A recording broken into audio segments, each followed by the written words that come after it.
I would do an update on some of my Tegus. I have Murphy here. He's the one that I rescued with MBD, for those who don't know who he is. Murphy is about 3 years old. He came to me a few years ago with a severe bad case of MBD. He was pretty much dead when I got him. Vets told me that it would probably just be better if I put him down, and I couldn't necessarily do that, so I didn't do that, as you can see. So I took him home, and we started regimens of calcium injections, and we fed him with a syringe for 2 months until he started eating on his own and gaining weight. And as you can see, he's quite the fighter, but he's also quite a sweet little guy. Right now he wants to roam. Look at those big fluffy chows.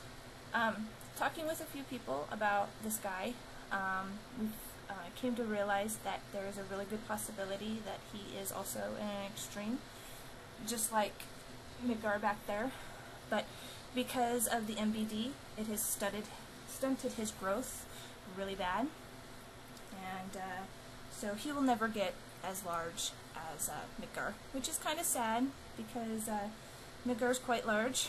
As you can see, he's basking under his sun.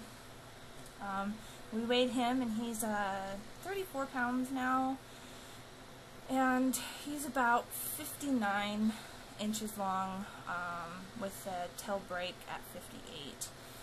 So there's no real reasons why his tail broke. He came to me with his tail had a kink in it, and it just finally broke off.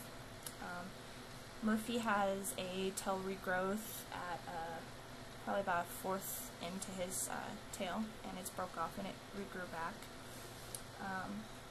Some of the issues I've had with Murphy is he doesn't grow. He doesn't gain a lot of weight. I can't have him too overweight because he can't necessarily pick himself up off the floor and actually walk around like a normal Tegu. He kind of does an army crawl. So we keep his diet pretty simple. I feed him just about every other day or every second day, to where Midgar will eat twice the amount that Murphy does, so that he can get around. He does have the legs that curve in, so he does walk with one arm like this, and he moves around pretty quickly. He uses his tail a lot to move around also.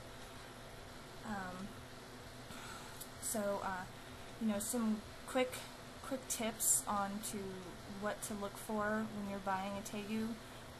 You want to make sure that the person you're getting him from had him on a proper diet and under the right lights and UV. You want to look down their back and their spine to make sure that there is no curvature. You also want to make sure that there's no twitching in any of the legs or limbs. You want to look at the fatness of the back of their tails to make sure that they are proper weight. You also want to look at the inside of their mouths. A lot of people don't feel comfortable with doing this, but you want to make sure that there's no mouth rot, there's not a lot of teeth decay, and you want to make sure that the inside of their mouths are nice and pink and not a grayish color. You also want to look at their scales and make sure that they've been shedding properly. Stuck shed can give them, they can lose their toes, they can lose parts of their tail. So you want to make sure that when you get a Tegu that he looks really healthy. You can tell by looking at their scales to make sure that there's no scarring of stuck sheds, and it will also let you know that they're under good humidity, and also drinking enough water, that they're not dehydrated. A Tegu that gets dehydrated can get very sick very quickly and won't be able to maintain their body weight. And if they're underneath the basking temperatures of anything higher than 110, they can die. You also want to make sure, that their basking temperatures are correct. You don't want to go, I know a lot of people say 115. Personally, I don't like going anything over 110. I find that my tegus tend to hide more if their basking temperatures are too hot. Also, if their basking temperatures are too low, they'll hide also, and they'll, if they're too cold, they can't digest their food very well, and if they're too hot, then they'll not want to eat at all. They won't come out. So it's just really making sure that you're taking temperature readings all the time and making sure that you get that stable temperature for them. That's very important. Diet. You don't want to feed your tegu whole prey all the time. They can get kidney disease, and they can also be very obesity. So you only want to feed whole prey like mice and rats, or baby chicks, stuff like that, like once every week, sometimes only every other week, depending on how you feel about that. You really never want to feed them live either, for the fear that the whole prey will bite them and cause infections. So frozen thawed is always the best way to go. As far as diet, you want to always feed them a variety of things. I go with stuff like chicken hearts and gizzards and liver, because my tegus are so big, they can handle small chicken drums that's got the bone on it, and that's also a good source of calcium. Chicken necks is really good too. It's got the calcium in it. But you also want to try to feed them fruits also if you can. It helps with skin problems and shedding. You can also do, the ground turkey and the eggs, but you don't want to try to give them egg too much because it will give them diarrhea, and their poop smells really bad. You also want to make sure that they got the UV. I use a Power Sun, and because it gives the UV and the heat, so I don't have to use too many fixtures in their enclosures. It just takes up too much space. I make sure that their enclosures are sprayed down a couple times a day, so that the humidity is at between 60 and 80%. If their cage gets too dry and too dusty, then they'll have problems shedding. And you don't want a tegu that has a bad shed. Sometimes a tegu will have a bad shed anyways because there's an underlying problem.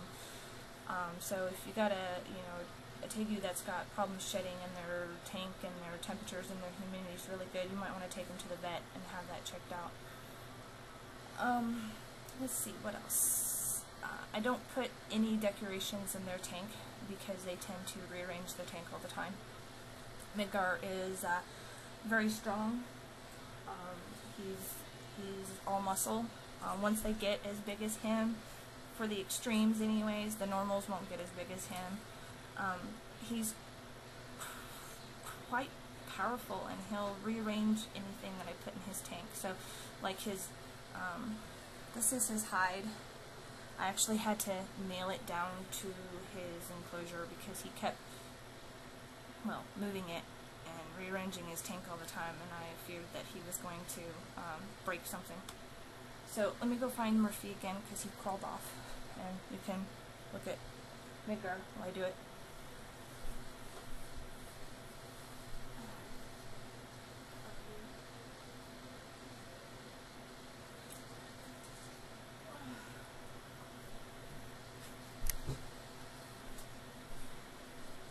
Midgar's kind of lazy today, but he's also kind of grumpy. So boy and girl. This is Murphy. He's got big cheekies. So yeah, when you're, you just want to make sure that your tegu is healthy and taken care of properly. Because Murphy here is a great example of someone not knowing what they're doing and getting sick because of it. Tegus are not a beginner pet, people, please. They're not. And tegus are more of an advanced lizard, and they require a lot of attention, and they require a lot of work. I spend a lot of time with mine just to get them them tamed and able to handle. Once they get as big as Midgar, sometimes it's a little bit hard to handle him because he doesn't like to be picked up very high, and he doesn't like going outside. So I can't let him free roam as much as he used to. So he gets the perimeter of the bedroom now, which is okay because when we moved, his perimeter changed, and the different smells and everything. Now with Molnir and Murphy, they get to roam wherever they want to because I know that they're not going to get stressed out. So if you guys have any questions or just any care questions that you guys might have, let's go back to diet real quick. With the diet, you also want to, if you're feeding your Tegu anything that doesn't have bone in it or whole prey, you want to make sure that you get a calcium.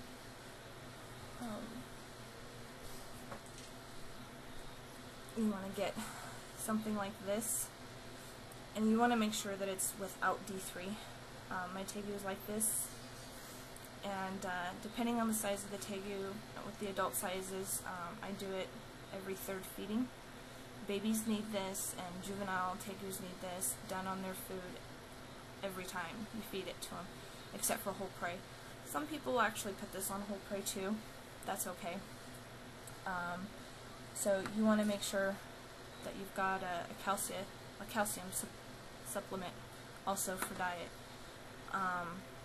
So I guess if anybody has any questions or any video requests, that would be great because I'm starting to run out of ideas for videos.